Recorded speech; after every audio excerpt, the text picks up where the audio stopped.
evening, everyone. This is Dr. Michelle, and I want to welcome you to the season premiere of Tab Talks.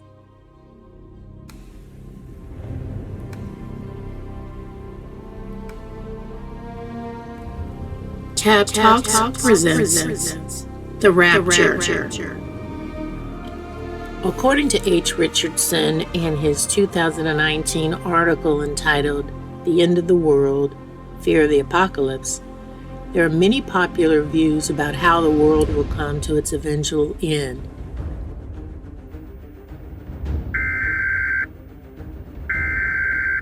This is the emergency broadcast system. This is not a test. Repeat, this is not a test. Stay tuned for further instructions. This is not Some believe test. the cause will be the result of a nuclear war, environmental neglect, or the fulfillment of biblical prophecy.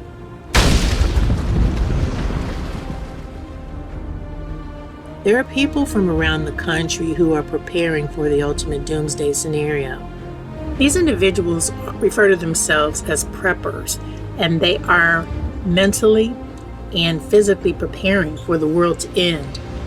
There's also a group affiliated with the Bulletin of Atomic Sciences that each year, since 1947, sets the world's Doomsday Clock. The clock is symbolic of the point in time where humanity will destroy itself. This is the Doomsday Clock.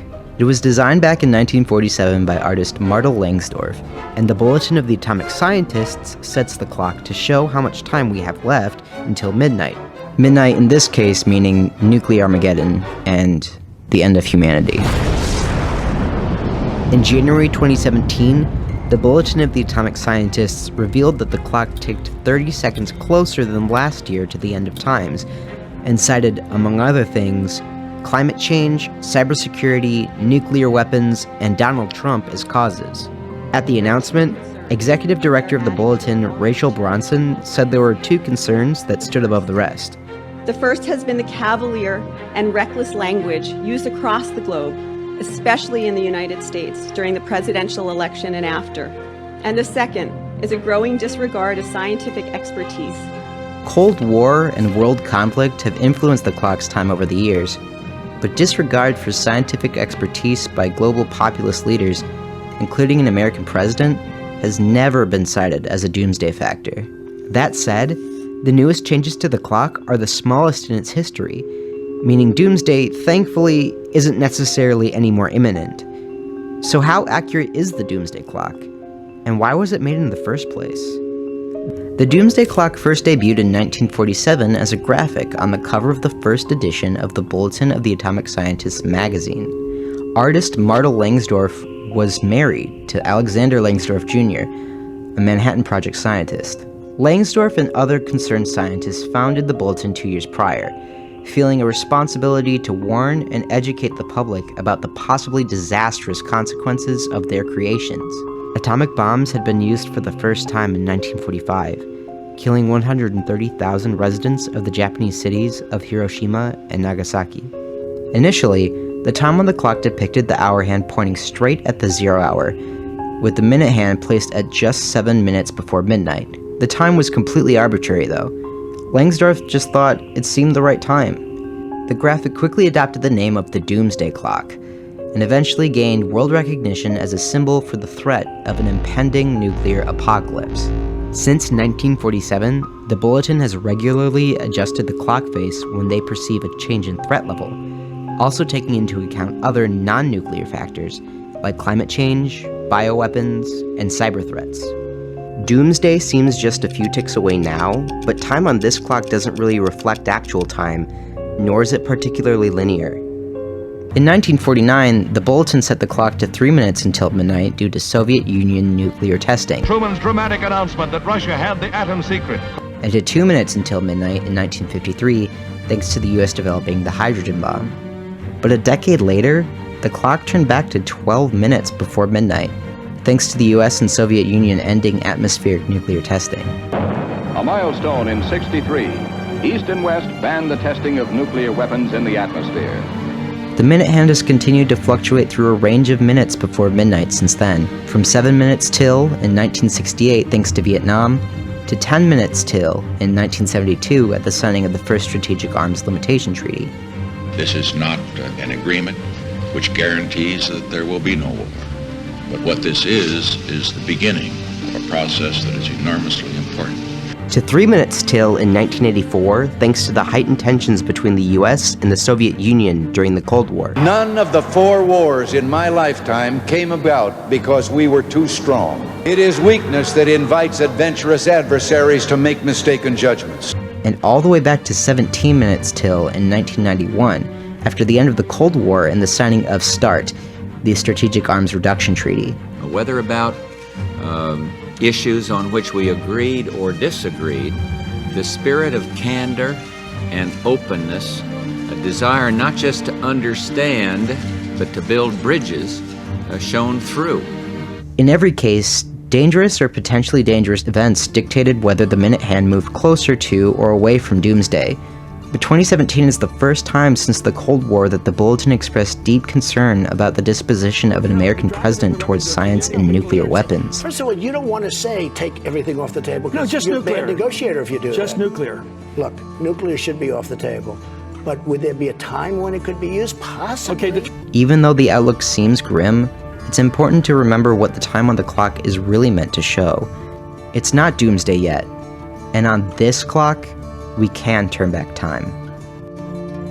As of 2022, the clock is currently set at 100 seconds to midnight, the closest it has been since its 1947 inception of these predictions.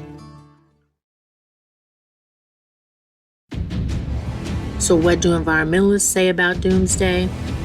Well, climate change as a result of global warming will have a catastrophic impact on the world economy to the tune of $5 trillion by the year 2050, and an impact of $50 trillion by the year 2100 due to the catastrophic and irreversible changes to the globe's ecosystems.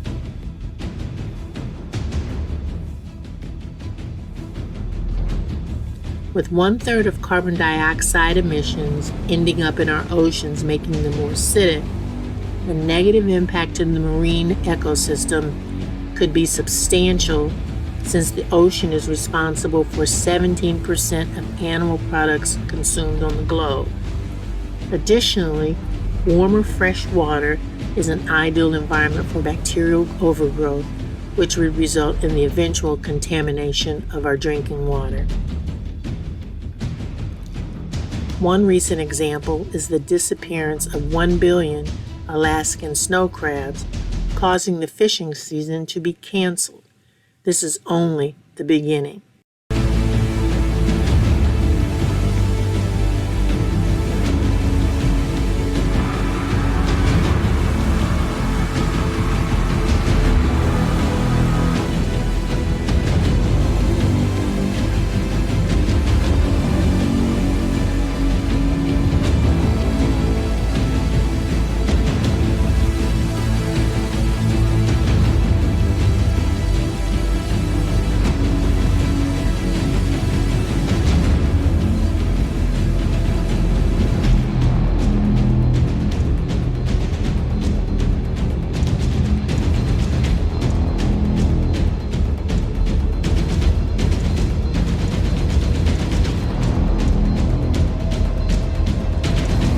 Now we move to the religious perspective of the end of the world, or the Rapture.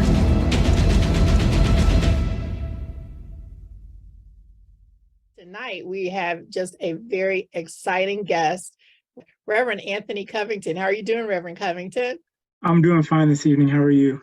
Wonderful. And what's so special about Reverend Covington, everyone, is not only is he a member of the clergy, but he is also a law student. So talk about double threat, people. Not only is he going to be a man of God, and I've heard Mr. Covington, he's extremely knowledgeable. And so I'm just excited to have him on Tap Talk. So thanks for being our guest. Thank you for having me. Okay, well, we're going to unpack something pretty interesting topic here. You know, everyone talks about doomsday, and, you know, certainly people that are probably not biblical all know when you say doomsday what that means. but we want to, from a biblical perspective, talk about what we believe those last days are. And that's why the show tonight is called The Rapture. And I just want to give everybody a little overview that basically when I was doing the research, according to James Stitchinger, who's an associate professor of historical theology, he outlines in the Old Testament that there are going to be two comings of Christ. Okay, so he says phase one basically was the Immaculate Conception. So for our biblical scholars, that was the birth, his ministry, Jesus's death, and then his ascension to heaven. He then outlines that the epistles then cover this second coming, and that's going to be separated by two events, the rapture, which we're going to be talking about tonight, and the revelation. So, I'm hoping that our guest, Reverend Covington, and I'm sure he will be able to unpack for us, simplify what the rapture is and why Christians should be concerned about it. Absolutely. So as you mentioned, it will be pretty much a two-step process, if you will, with the second coming of Christ. So we've experienced it through his immaculate conception, his ministry here on earth. And then what the rapture simply is simply just a moment in time in which God will call his son to call us as believers back home. Paul mentions it in 1 Corinthians. It will be at the twinkling of an eye. We often sing about it in song. We say it just in word, but the depth and the gravity of that moment can't be understated. It will be quick. It's been depicted in some books and movies as just people disappearing suddenly, and that's truly what it will be. Jesus Christ is coming back for his church. The Bible says in Matthew chapter 24, verse 42, "Watch therefore, for you do not know the hour your Lord is coming." I want you to know, church, that Jesus Christ could come this month, or he might come next week, or he could even come.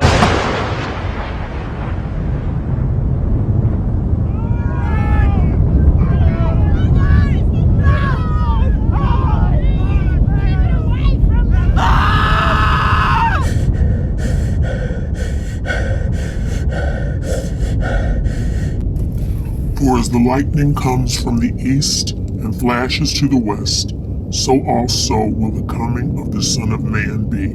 Matthew 24:27. Truly what it will be, essentially. So the rapture will be the first part of pretty much God's coming back, receiving his children, and then his subsequent judgment. But it'll essentially just be like you and I sitting here, and as believers, we'll just be gone. We'll be taken up into glory, into eternity with the Father. And then as we'll kind of talk about later on, the second part comes when there will be a time of tribulation. Okay, excellent explanation. Okay, so we look at Revelation, the book of Revelation, because that's really where all of this unfolds. And while there are other scriptures that point to it, really, if any one of my Bible scholars out there, if you have your Bibles, that's really the read that you want to do. So who is actually the author of Revelation? That's a great question. It's John. He says it explicitly in chapter 1. I believe it's in verse 9. He says, "I, John, your brother." So basically, Revelation is a letter from John to the church. This is pretty much early on in the church's history. They're dealing with a time of a lot of persecution. They're young, so they're being tempted by some worldly forces, some idolatry, some persecution.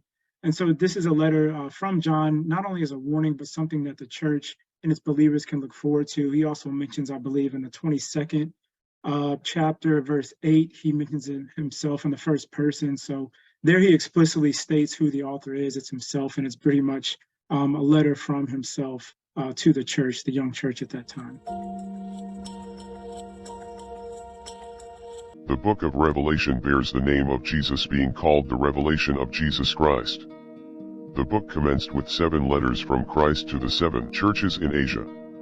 These letters should be regarded with the highest reverence by all who profess to be obeying God.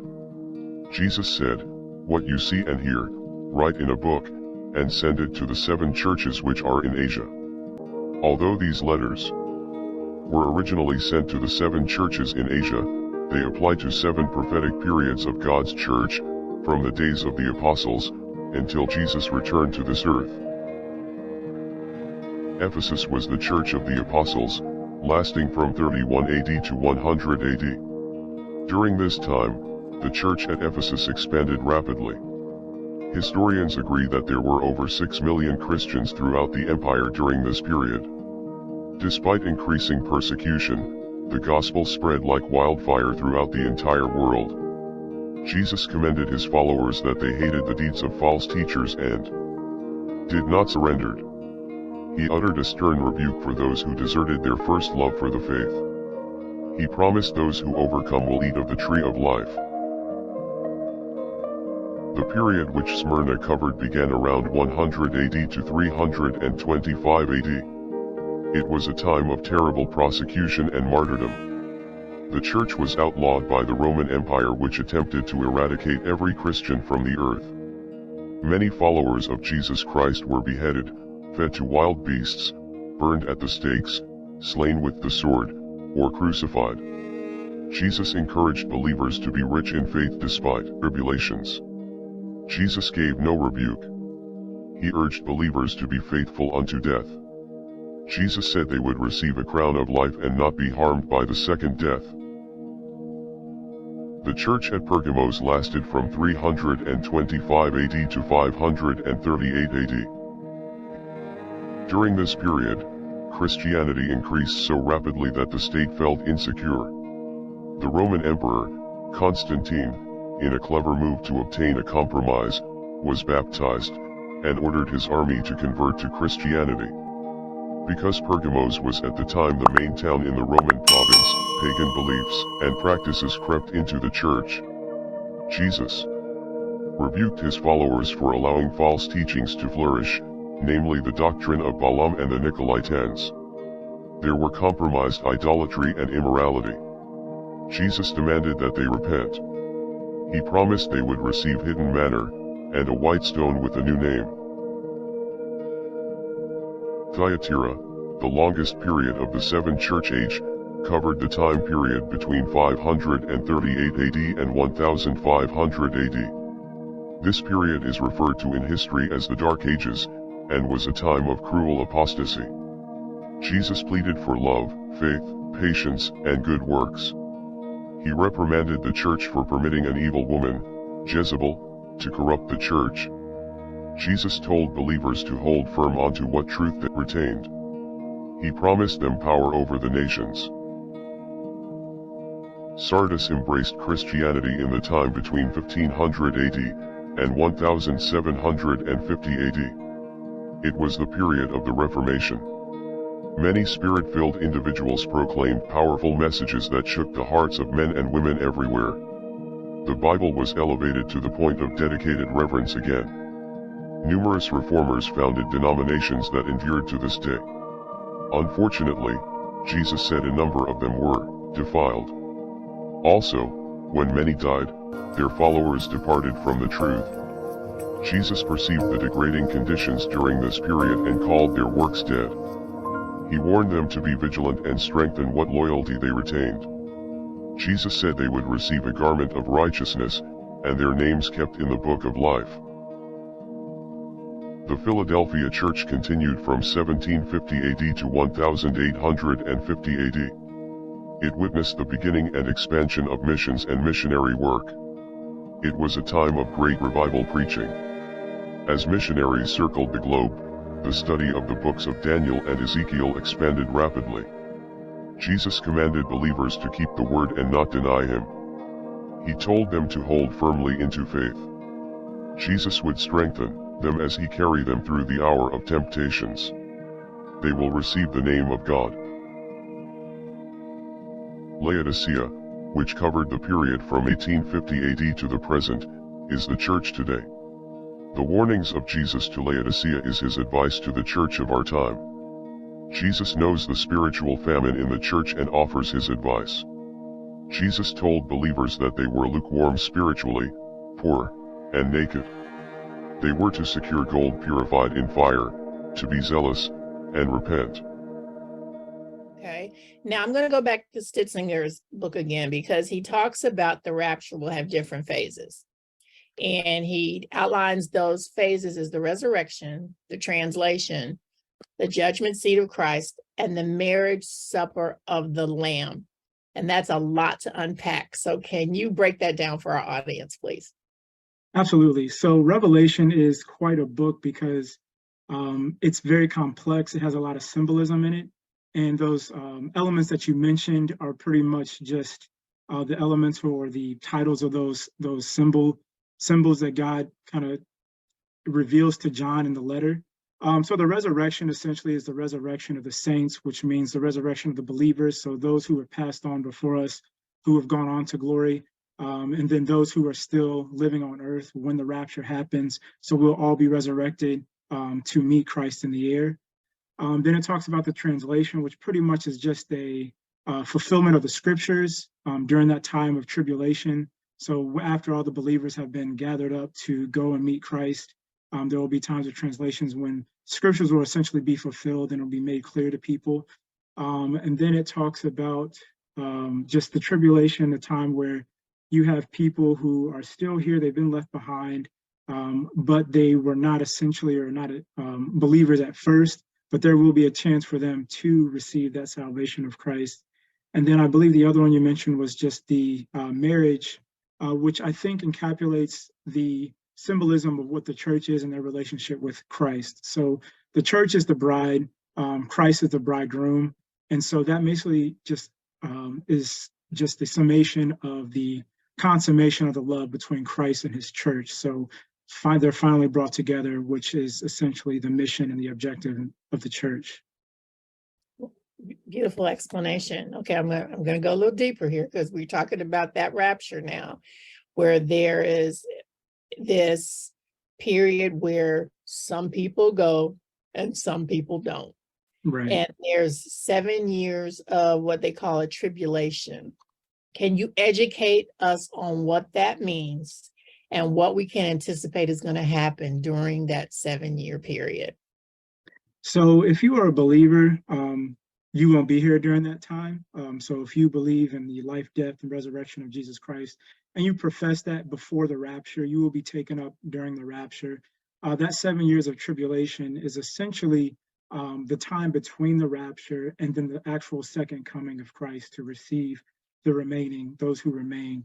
And basically those who remain will pretty much endure just a time of just pure strife, of struggle. There will be famine, there will be disease, there will be wars. It will just not be a good period to still be on earth.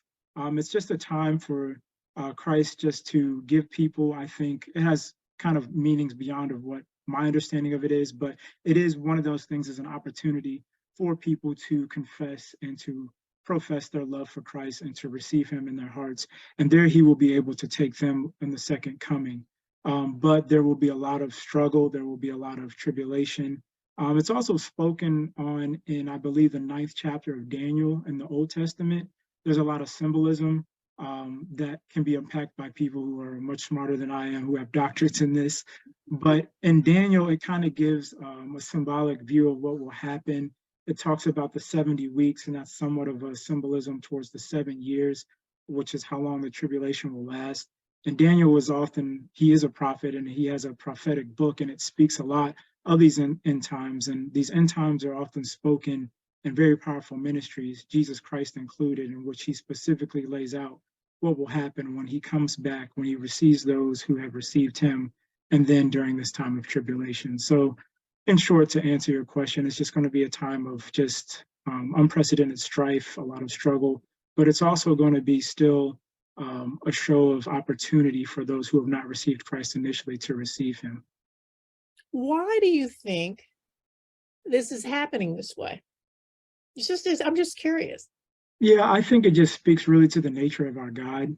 He is a merciful God. He is a gracious God. And even despite everything, I think we can see it now in the here and now before the rapture and he takes up the believers.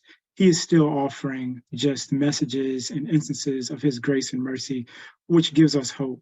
Dr. Boozer just so eloquently shared a message today in service at Tabernacle Baptist of a message of hope and how we can always have that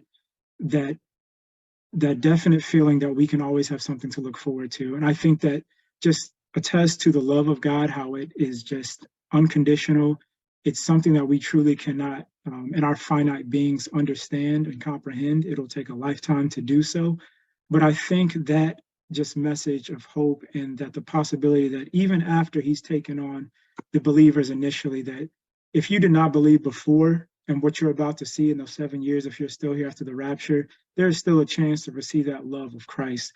Mind you, there will be a price to pay and what you'll have to experience, but the eternal glory that you'll receive when he takes you in the second coming is just insurmountable and just unspeakable.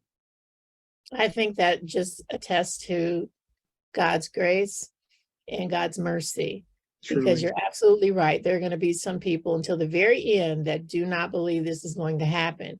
And then they're going to be left with the final realization, oh, this was real. I got it wrong. And even then, he's going to be merciful to allow people to still have an opportunity to receive him. And to me, that is the greatest story here.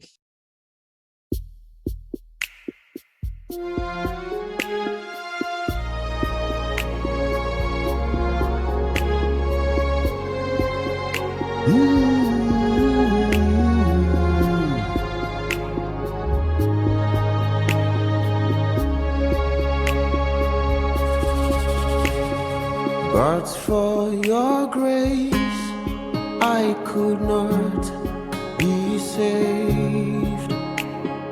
But for your grace, I would go my way. I'm forever grateful that you have been faithful to me, Lord, for your amazing grace. If not for your grace, I could not be saved. If not for your grace, I would go my way. I'm forever grateful that you have been faithful to me, Lord, for your amazing grace, amazing grace. How sweet the sound that saved a wretch like me. Once I was lost, but now I'm found. I was blind, but now I see his grace. If not for you, we wouldn't breathe today. If not for you, we would have gone astray. We are forever grateful that you have been faithful.